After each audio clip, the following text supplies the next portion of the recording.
जय गुरु जी संगत जी। संगत जी, गुरु जी की डिवाइन कॉल सत्संग प्लेटफॉर्म में आप सभी गुरु परिवार का हार्दिक स्वागत है। शुक्राना गुरु जी महाराज का कि उन्होंने ये सेवा मुझे बख्शी कि मैं आप सभी गुरु परिवार के समीप आके गुरु जी के कल्याण महिमा अनुभव का वर्णन कर पा रही हूँ। अनंतम शुक्राना मेरे गुरु जी महाराज का। संगत जी, आज का जो सत्संग मैं आप सभी के साथ शेयर कर रही हूँ पूनम आंटी का है। ये बहुत प्यारा सत्संग है, ब्लेसिंग फुल सत्संग है। सभी गुरु परिवार से हाथ जोड़ के विनती है, सत्संग को अंत तक सुने, ध्यान से सुने और पूरा सुने। मैं हर सत्संग में आप सभी से ये रिक्वेस्ट भी करती हूँ संगत जी कि सत्संग हमें बड़े भाग्य से मिला है, बड़ी कृपा से मिला है। हम सभी बड़े भाग्यशाली हैं जो हमें गुरु जी के साथ अपनी जर्नी शेयर करने का मौका मिल रहा है। संगत जी, यकीन मानिए, जब हम सत्संग सुनते हैं तो संगत जी, सत्संग सुनने वाले का भी कल्याण और सत्संग करने वाले का भी कल्याण। सत्संग से हमें ना जाने कितनी ब्लेसिंग्स मिलती है, ये सिर्फ गुरुजी जानते हैं। और जिस समय हम सत्संग सुनते हैं उस समय साक्षात गुरुजी महाराज विराजमान होते हैं। कौन सी दृष्टि, कौन सी कृपा गुरुजी हम पे करें, ये गुरुजी जाने। संगत जी, आज मैं एक चीज़ और आप सबके साथ शेयर करूंगी। जैसे सुख मानव जीवन में महत्वपूर्ण है, उसी तरह संगत जी दुख का आना भी अत्यंत आवश्यक है। क्योंकि संगत जी, बहुत सारी संगत मुझे कमेंट्स में लिखती है कि आंटी हम दुखी हैं, हम परेशान हैं, गुरुजी हमारी सुन नहीं रहे हैं। तो संगत जी, अगर जीवन में खुशियां हैं तो दुख भी आना ज़रूरी है, क्योंकि बिना दुख के हमारा मन निर्मल नहीं होता है। अगर सारे सुख हमें मिल जाएंगे तो फिर भगवान को कौन याद करेगा। इंसान इंसान को भी याद नहीं करेगा अगर सारे ही सुख मिल जाएंगे। जब हमें दुख मिलता है तभी तो हम परमात्मा को याद करते हैं। क्योंकि संगत जी, अगर मनुष्य के जीवन में केवल सुख ही सुख होगा ना तो वो दुराचार्य हो जाएगा और उसे केवल अपने आपा ही दिखाई देगा, दूसरे का दुख दर्द वो समझ ही नहीं पाएगा। इसीलिए संगत जी, हमारे जीवन में जितना सुख इम्पॉर्टेंट है उतना दुख भी आना ज़रूरी है। तभी हम संगत जी निर्मल होकर प्रभु की भक्ति में लग सकते हैं। संगत जी, मैं आपसे एक पंक्ति याद मुझे आ रही है जो शेयर कर रही हूँ। राम किसी को मारे नहीं, नहीं है पापी राम, आप सब मर जाएंगे कर कर खोटे काम। अर्थात संगत जी, परमात्मा कभी किसी को सजा या दुख नहीं देता है। हमारे कर्म ही हैं जो हमें सजा और दुख देते हैं। हमारे दुखी होने पर परमात्मा को दोष देना गलत है। अगर हम अपने कर्म को सुधारेंगे तो इन कर्मों का फल मिलने पर निश्चिंत ही सुखी हो जाएंगे। इसीलिए संगत जी, मैं आप सभी से कहती हूँ कि सत्संग को सुनो, ध्यान से सुनो, अंत तक सुनो। क्योंकि संगत जी, ये सत्संग हमारे कर्मों को काटने में मदद करता है। हमें संगत जी सुख या दुख से नहीं डरना है। हमें डरना है तो सिर्फ अपने बुरे कर्मों से डरना है। और उसे कटवाने में यकीन मानिए संगत जी, गुरु जी न जाने कितने कितने दुख दर्द अपने ऊपर ले रहे हैं और कितनी ब्लेसिंग से हमें संगत जी भव सागर पार उतार रहे हैं। तो इसीलिए संगत जी, सत्संग को सुनो। गुरु जी की ब्लेसिंग्स देने के बहुत तरीके हैं, उनमें से एक तरीका ये भी है जिसे मैंने आपको बताया ना संगत जी, राम किसी को मारे नहीं, नहीं है पापी राम, आप ही सब मर जाएंगे कर कर खोटे काम। इसका मतलब संगत जी, भगवान या गुरु जी कभी किसी को सजा नहीं देते। सजा हमारे बुरे कर्म हमें देते हैं। तो हमें बुरे कर्मों से डरना है, उन्हें कटवाना है। तो उन्हें कटवाने के लिए हमें सत्संग सुनना है, गुरु जी की ब्लेसिंग्स पानी है। तो संगत जी, ये रिक्वेस्ट मैं हर सत्संग में करती हूँ। आज मैंने खुल के आप सबको बताई है ये सारी चीज़ें। संगत जी, अगर आप भी अपने सत्संग अनुभव हम सभी के साथ शेयर करना चाहते हैं तो हिंदी में साफ राइटिंग में अपना सत्संग लिखिए और हमारी जीमेल आईडी पर सेंड कीजिए, ताकि आपके द्वारा सुनाए गए सत्संग से जो भी गुरुजी महाराज की नई जुड़ने वाली संगत है उन्हें गुरुजी के कल्याण महिमा अनुभव के बारे में ज़्यादा से ज़्यादा पता चले। और सत्संग पसंद आए तो उसको लाइक कीजिए, सब्सक्राइब कीजिए, ज़्यादा से ज़्यादा संगत में शेयर कीजिएगा। और संगत जी, बेल आइकन दबाना नहीं भूलिएगा। और अभी तक अगर आपने चैनल को सब्सक्राइब नहीं किया तो सब्सक्राइब कर लीजिएगा, ताकि संगत जी जब भी कोई लेटेस्ट सत्संग आए उसका नोटिफिकेशन आपके पास आए और संगत जी आपके पास गुरु जी की ब्लेसिंग्स पहुंची। तो चलिए संगत जी चलते हैं गुरु जी के सत्संग की ओर। सत्संग शुरू करने से पहले करते हैं गुरु जी का मंत्र जाप। ओम नमः शिवाय, शिव जी सदा सहाय। ओम नमः शिवाय, गुरु जी सदा सहाय। जय गुरु जी। संगत जी गुरु जी की कृपा, गुरु जी के आशीर्वाद से ये मेरा शुक्राना सत्संग है। पहले भी मैं सत्संग शेयर कर चुकी हूँ और आज फिर गुरु जी ने मौका दिया है सत्संग शेयर करने का।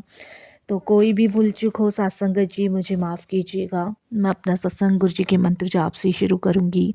ओम नमः शिवाय, शिव जी सदा सहाय। ओम नमः शिवाय, गुरु जी सदा सहाय। संगत जी जैसे कि गुरुजी हमेशा से ही कहते आए हैं कि अपनी जर्नी शुरू से शुरू करो, तो करीबन संगत जी 14 साल पहले जब हम लोग बहुत बुरे वक्त से गुजर रहे थे, बहुत कर्जा था मेरे परिवार पे, मुझ पे, पूरा परिवार टूटा पड़ा था। तो कर्जे की वजह से संगत जी हम फैमिली को अलग अलग होना पड़ा, क्योंकि कर्जा इतना ज़्यादा था, कोई किसी का बर्डन संभालने को तैयार नहीं था। तो संगत जी उस टाइम करीबन मेरा बेटा 5 साल का होगा और मैं और मेरे पति संगत जी उस टाइम किराए के मकान में आ गए थे, क्योंकि कर्जे की वजह से हमें अपना मकान, दुकान जो भी था वो सब बेचना पड़ा और बहुत भयानक ज़िंदगी हम लोग जी रहे थे। संगत जी एक एक रुपए को मोहताज, एक एक रोटी को मोहताज। हम बता नहीं सकते संगत जी कि वो समय हमारा इतना भयानक और इतना दर्दनाक था कि जेब में 1 रुपया नहीं होता था और कुछ चीज़ लेने से पहले कम से कम बीसों बार सोचना पड़ता था कि ये ज़रूरी तो नहीं है, ये ज़रूरी है। खाना खाने से पहले यही सोचते थे कि चलो अब की तो खा ली, लेकिन शाम की का क्या होगा, या शाम की तो खा ली या सुबह का क्या होगा, यही रहता था। बहुत भयानक ज़िंदगी थी संगत जी। जहाँ मैं किराए पे रहती थी वहाँ पे कुछ संगत थी जो गुरुजी को मानती थी।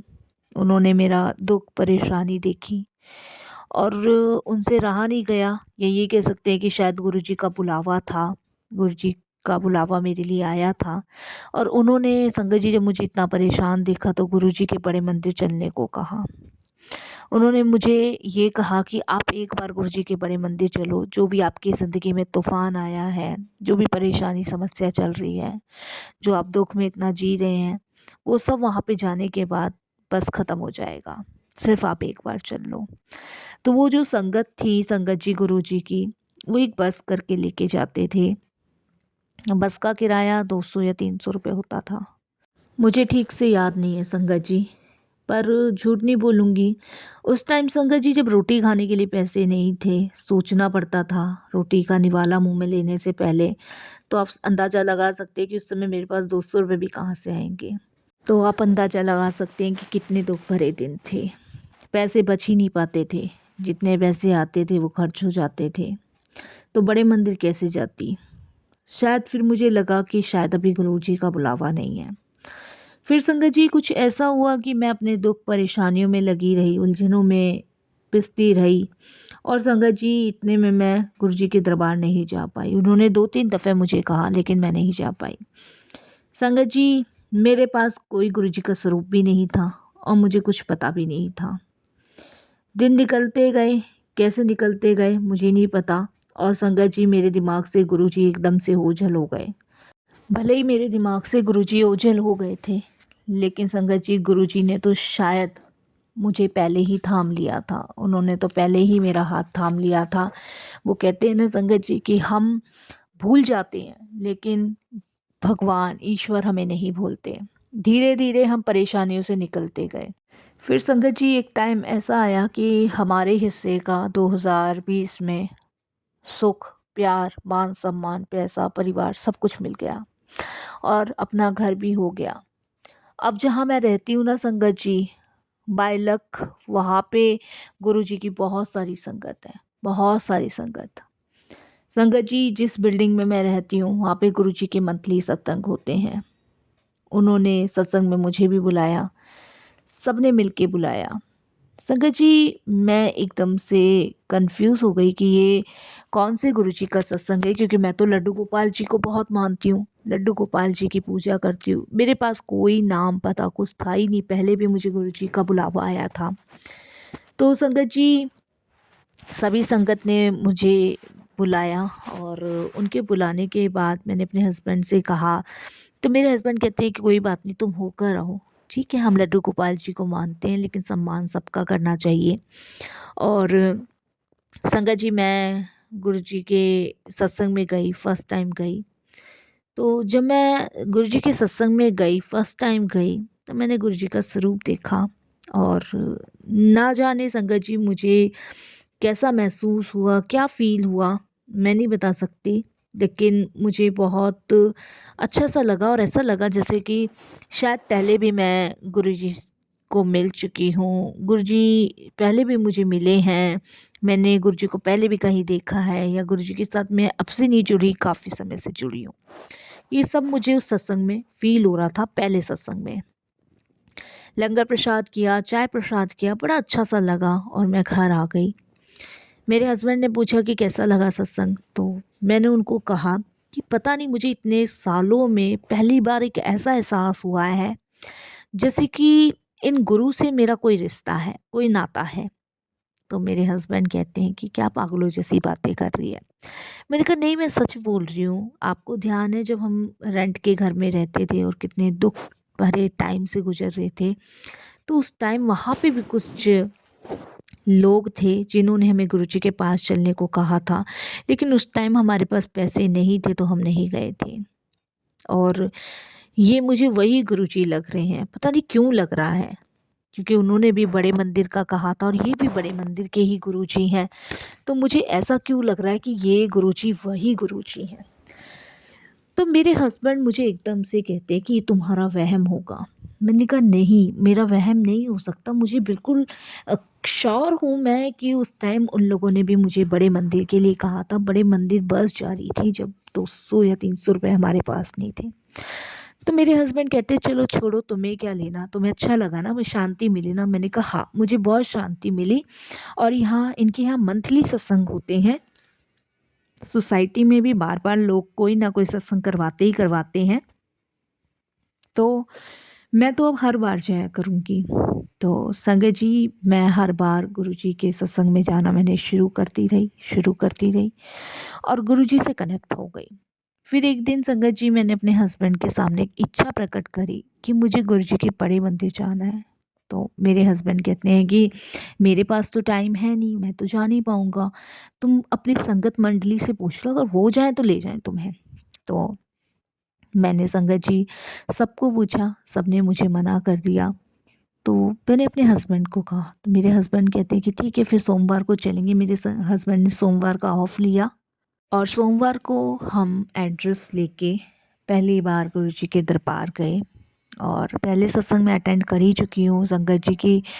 गुरुजी ने पहले ही शायद मेरा हाथ थाम लिया था जब मेरे पास 200-300 रुपये भी नहीं थे। जर्नी तो जब से ही गुरुजी के साथ चलती हुई आ रही थी, लेकिन अपने होने का एहसास और अपने आप से जोड़ा गुरुजी ने जब जब उन्होंने पहले सत्संग में मुझे बुलाया। मैं, मेरे हस्बैंड, संगत जी गुरुजी के दरबार गए 2020 में। बड़ा अच्छा लगा, बहुत प्यार मिला वहाँ से, बड़े मंदिर से। सेवादारों ने भी ऐसे, संगत जी ऐसे ट्रीट किया जैसे कि पता नहीं उन लोगों से हमारा कितना पुराना रिश्ता है। वहाँ से मेरे हस्बैंड को संगत जी गुरुजी का स्वरूप भी मिला, जो कि एक सेवादार अंकल ने दिया। उनके पास 4 स्वरूप थे और वो कुछ-कुछ संगतों को बाँट रहे थे जिनके घर गुरुजी के स्वरूप नहीं थे। तो उसमें उन्होंने मेरे हस्बैंड को भी बोला कि आपके पास गुरुजी का स्वरूप है? तो मेरे हस्बैंड मुझे देखते हैं और मैं एकदम से बोल पड़ती हूँ कि नहीं, हमारे यहाँ गुरुजी का कोई स्वरूप नहीं है, हमें भी चाहिए। तब उन्होंने एक येलो कलर के चोले में हमें गुरुजी का स्वरूप दिया और हम उसे घर पे लेकर आए और संगत जी उसे मैंने ऐसे ही मोड़ के रख दिया। मैंने कहा इतना बड़ा ये पोस्टर है, मुझे नहीं पता था संगत जी उस समय। मैंने बताया जैसे कि गुरुजी ने होने का एहसास ही 2020 में कराया है। हाथ उन्होंने बहुत टाइम पहले थाम लिया था। तो संडे वाला दिन था, मेरे हस्बैंड के माइंड में पता नहीं क्या आता है। मेरे हस्बैंड उस गुरुजी के स्वरूप को लेकर जाते हैं और संगत जी उसको फ्रेम करा के ले आते हैं। और जब वो फ्रेम करा के लाते हैं तो संगत जी, मैं बहुत खुश होती हूँ, ये तो बहुत सुंदर लग रहा था, बहुत लाइटिंग वगैरह। सब कुछ उस फ्रेम में लग रही थी, वो बहुत सुंदर लग रहा था। तो मैंने गुरुजी का स्वरूप लगाया और उसके बाद संगत जी मैंने गुरुजी को चाय प्रसाद और समोसा प्रसाद का भोग लगाया, जैसे मैंने संगत मंडली में पूछा था जो हमारी सोसाइटी में रहते थे। उसके बाद संगत जी सबने डिसाइड किया कि मेरे घर गुरुजी का सत्संग होगा और गुरुजी मेरे यहाँ पहली बार आए हैं, तो गुरुजी ने फर्स्ट टाइम मेरे घर अगस्त में सत्संग करवाया। और जब गुरुजी का सत्संग हुआ संगत जी, आप यकीन नहीं करोगे, हमारे वारे न्यारे हो गए। मेरे हस्बैंड का प्रमोशन हुआ उसी दिन, जिस दिन हमारे घर में गुरुजी का सत्संग था, उसी दिन मेरे हस्बैंड का प्रमोशन हुआ। और संगत जी मेरे हस्बैंड की सैलरी भी 2 गुना ज़्यादा बढ़ गई। और संगत जी यकीन नहीं करोगे कि मैं आपको बता नहीं सकती कि जहाँ हम 200 रुपए के लिए भी तरसते थे, वहाँ गुरुजी ने हमें 1 महीने के अंदर एक गाड़ी भी दिलवा दी। अब संगत जी बहुत ईज़ी हो गया था हम लोगों के लिए गाड़ी से गुरुजी के मंदिर तक का सफ़र तय करना। और हम हर मंडे को गुरुजी के मंदिर जाना हमने शुरू किया। बड़ा अच्छा लगता था, लंगर करते थे, चाय प्रसाद करते थे। ऐसे ही समय बीतता रहा। 2022 में संगत जी मेरे हस्बैंड के पैर में एक फोड़ा निकला। और वो फोड़ा संगत जी एक फुंसी बराबर था, तो मेरे हस्बैंड को लगा ये बहुत छोटी मोटी है, तो उन्होंने उसको तोड़ दिया। तो तोड़ने के बाद संगत जी उसमें से मवाद वगैरह जो निकला वो पोंछ पाछ दिया। संगत जी ऐसे करते करते वो 4-5 बार निकला, मेरे हस्बैंड उसको फोड़ देते थे, ख़त्म कर देते थे। संगत जी उसके बाद ना उनके पैर में ना स्वेलिंग आना शुरू हो गई। और स्वेलिंग आने के साथ संग पैर भी भारी सा हो गया, दर्द होना शुरू हुआ। मेरे हस्बैंड ने कहा कि छोटी सी फुंसी को मैंने बार बार फोड़ा, ये फिर हो गई आती है। अब संगत जी जब पैर की हालत देखी तो वो एकदम से नीला हुआ पड़ा, सूजा पड़ा। तो मेरे हस्बैंड कहते हैं ये छोटी सी फुंसी ने क्या काम किया है, मुझे डॉक्टर के पास जाना पड़ेगा। तो मैं और मेरे हस्बैंड संगत जी डॉक्टर के पास गए, डॉक्टर को दिखाया। डॉक्टर को मेरे हस्बैंड ने बताया कि ऐसे ऐसे इसमें फुंसी हो रही थी। मैंने 2-4 बार इसको फोड़ा है, 2-4 वो किया है। संगत जी जब डॉक्टर ने देखा तो डॉक्टर ने देखते ही मेरे हस्बैंड को कहा कि इसमें तो पस भर रहा है, ये तो पानी भर रहा है और पैर काटना पड़ सकता है, सड़ान हो रही है पैर के अंदर, गल रहा है पैर। तो संगत जी इसमें एक बात और मैं आपको बताऊंगी कि जब जब मेरे हस्बैंड गुरुजी के बड़े मंदिर जाते थे और लंगर करते थे, उनको बिना नमक का लंगर मिलता था। वो अक्सर मुझे कहते थे कि गुरुजी के लंगर में नमक नहीं डलता। और मैं उनसे हमेशा इस बात पे बहस होती थी कि नहीं, लंगर में तो खाना है, आपको नमक तेज खाने की आदत हो रही है। तो अक्सर यही होता था मेरे हस्बैंड के साथ और मेरे साथ। तो संगत जी अब डॉक्टर्स ने तो नमक खाने को बिल्कुल मना किया हुआ था। और संगत जी ये लगा लीजिए कि गुरुजी भी मेरे हस्बैंड को वही लंगर दे रहे थे, क्योंकि गुरुजी को पहले से पता था कि कुछ होने वाला है। अब संगत जी जब डॉक्टर ने मेरे हस्बैंड का चेकअप वगैरह किया तो उन्होंने कहा कि पैर जो है, सड़ान हो रही है पैर के अंदर और इसमें पानी भरा हुआ है, इस पानी को निकालना पड़ेगा। मतलब घाव अंदर तक बहुत गहरा हो चुका था संगत जी। फुंसी छोटी सी निकली थी, लेकिन मेरे हस्बैंड बार बार उसको फोड़ रहे थे, वो अंदर तक बहुत गहरा घाव हो चुका था। डॉक्टर ने कहा कि देख लो, दवाई चलाते हैं, नहीं तो इसको ऑपरेशन कराना पड़ेगा, कटवाना पड़ेगा पैर, क्योंकि पैर आपका सड़ गया, नहीं तो बाकी पूरी बॉडी में ही फैलेगा सेप्टिक। संगत जी डॉक्टर ने हमारी 1 महीने की दवाई चलाई, ट्रीटमेंट 1 महीने का चलाया। 1 महीने बाद डॉक्टर ने दोबारा बुलाया। वो 1 महीने संगत जी आप बिलीव नहीं करोगे, 1 महीने गुरुजी ने मेरे हस्बैंड को इतना ब्लेस किया और उस पैर के जरिए इतना काम करवाया कि संगत जी वो फुंसी जो थी वो फोड़े का रूप ले गई। और संगत जी आप विश्वास नहीं करोगे, सिरिंज भर भर के, कम से कम संगत जी 15 सिरिंज भर भर के पानी निकला उस पैर के अंदर से, दाहिने पैर के अंदर से। संगत जी मेरे हस्बैंड ने ना तो संगत जी कोई मेडिसिन्स खाई, ना कोई ट्यूब लगाई, ना कुछ किया। संगत जी गुरुजी ने मेरे हस्बैंड को इतनी सेवा में लगा दिया कि संगत जी उनको दर्द का एहसास नहीं हुआ, बिल्कुल भी दर्द का एहसास नहीं हुआ। मेरे हस्बैंड ने बड़े मंदिर में सेवा की, सोसाइटी में जितने सत्संग होते हैं उनकी सेवा गुरुजी ने मेरे हस्बैंड से करवाई। और संगत जी, काम में इतना व्यस्त रखा कि मतलब मेरे हस्बैंड को दर्द का पता नहीं चला। जब 1 महीने बाद हम लोग गए तो संगत जी, डॉक्टर ने सिरिंज भर भर के पानी निकाला और डॉक्टर का खुद कहना था कि कोई ज़रूरत नहीं है ऑपरेशन की। तुमने तो कौन सी मेडिसिन्स खाई है, जो ट्रीटमेंट मैंने चलाया था उसमें से तो एक भी मेडिसिन संगत जी हमारी यूं की हुई रखी थी। और कौन सा ट्रीटमेंट चलाया जब तुमने मेडिसिन्स नहीं खाई तो? जब हमने डॉक्टर को बताया कि मेरे हस्बैंड तो मेडिसिन्स ही नहीं खाई है, तब संगत जी डॉक्टर भी हैरान था, क्योंकि हमें पता था कि गुरुजी कैसे न कैसे किस न किस रूप में आके संगत जी कष्ट काटते हैं। मेरे हस्बैंड कुछ नहीं करते थे, सत्संग सुनते थे, मंत्र जाप करते थे, सोमवार को बड़े मंदिर जाते थे, क्योंकि संगत जी जब तक हमें गुरुजी से जुड़े हुए इतना टाइम हो गया था कि गुरुजी की महिमाओं के बारे में हमें पता चलता जा रहा था। हमारी सारी सोसाइटी वाले कहते थे कि भाई साहब आपको कुछ करने की ज़रूरत नहीं, आप सिर्फ लंगर खाओ, सत्संग सुनो, सत्संग अटेंड करो। और संगत जी बस यही मेरे हस्बैंड ने किया, उन्होंने मेडिसिन नहीं खाई क्योंकि उन्हें पूरा ट्रस्ट था। जबकि गुरुजी कहते हैं कि डॉक्टर जो अपना काम कर रहा है उसे अपना काम करने दो, तुम मेडिसिन्स खाओ। बट मेरे हस्बैंड का विश्वास इतना अटल हो गया था गुरुजी पे कि उन्होंने मेडिसिन नहीं खाई।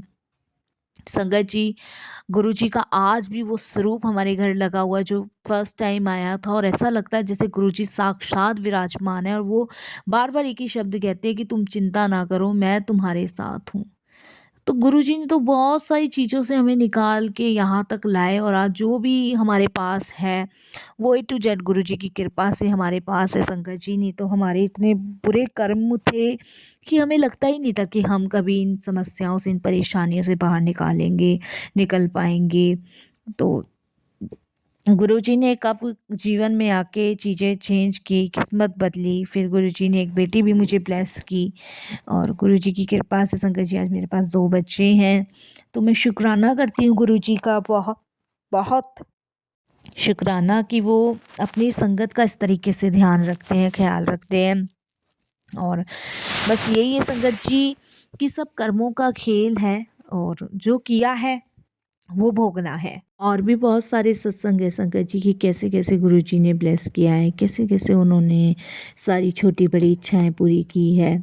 अब तो जीवन बहुत संगत जी आनंदमय है, मंगलमय है गुरुजी की कृपा से। ऐसे ही मेरे एक बेटे का भी सत्संग है, बेटी का भी है, जो मैं बहुत जल्द जीवन में गुरुजी की आज्ञा से शेयर करूँगी।